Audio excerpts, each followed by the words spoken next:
हर साल यूपीएससी परीक्षा का आयोजन किया जाता है, जिससे देश का प्रतिनिधित्व करने वाले सिविल सेवकों को चुना जाता है। लेकिन कई एस्पिरेंट्स को लगता है कि यूपीएससी से चुने गए उम्मीदवार केवल देश में रहकर ही काम करते हैं, पर ऐसा बिल्कुल नहीं है।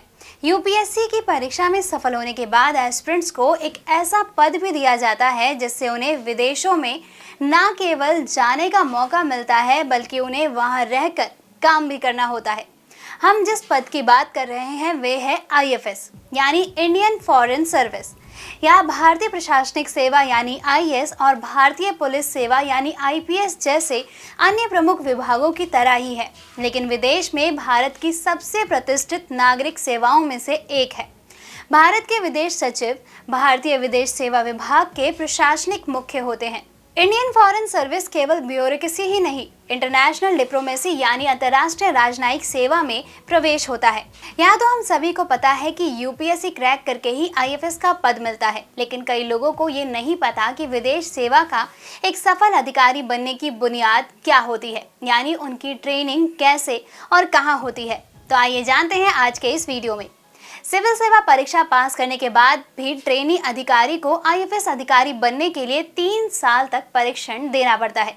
परीक्षण के 4 चरण होते हैं। हालांकि जरूरत के हिसाब से सेवा काल में भी परीक्षण कार्यक्रम आयोजित होते रहते हैं।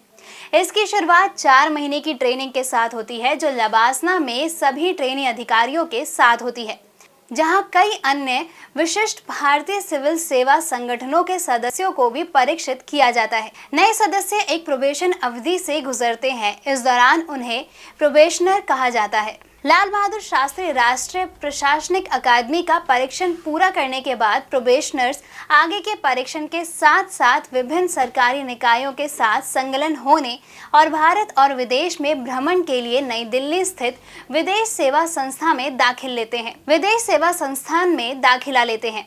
इन परीक्षु अधिकारियों को Indian school of international studies नई दिल्ली में 4 महीने का विदेश नीति और कार्य प्रणाली, अंतर्राष्ट्रीय संबंध तथा भाषा की जानकारी का परीक्षण दिया जाता है, जिसके बाद परीक्षु अधिकारियों को 6 महीने के लिए किसी जिला प्रशासन से संलग्न किया जाता है, ताकि वे दायित्व के व्यवहारिक संपर्क में आने के योग्य हो जाए। साथ ही इन्हें कुछ समय के लिए विदेश मंत्रालय के सचिवालय में भी परीक्षण प्रदान किया जाता है। आईएफएस के लिए परीक्षण कार्यक्रम में भाषाओं यानी हिंदी और एक विदेशी भाषा और ऐसे विषयों के अध्ययन पर बल दिया जाता है जिसका ज्ञान प्राप्त करना एक आईएफएस अधिकारी के लिए जरूरी समझा जाता है। नए सदस्यों को कुछ दिनों के लिए सेना की यूनिट में और भारत दर्शन के लिए भी भेजा जाता है। परीक्षण कार्यक्रम के समापन पर अधिकारी को अनिवार्य रूप से एक विदेशी भाषा सीखने का जिम्मा दिया जाता है। एक निश्चित अवधि तक विदेश मंत्रालय के साथ काम करने के बाद अधिकारी को विदेश में एक भारतीय राजनयिक मिशन पर नियुक्त किया जाता है।